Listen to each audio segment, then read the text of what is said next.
Hi, want to know how to set up Android Auto on your Xiaomi Redmi 13C? So, as a first step, we would need to open Settings on our phone and then look for a tab name of which is Connection and Sharing. Click on it and then scroll to the end of this page until you'll find this tab named Android Auto. Click on it and now click on this button Connect a Car.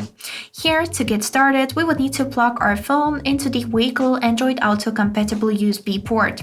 But if you have a car from 2021 or newer, you are able to connect the Android Auto wirelessly. By clicking on this button using wireless Android Auto, we would be able to turn on Bluetooth as a first step, and then we would need to press and hold the voice command button to begin setup. Or here we can also connect using Bluetooth. After this, you'll get instructions on the screen of your phone how to continue the setup. And that's it. I hope this video was helpful and thank you for watching.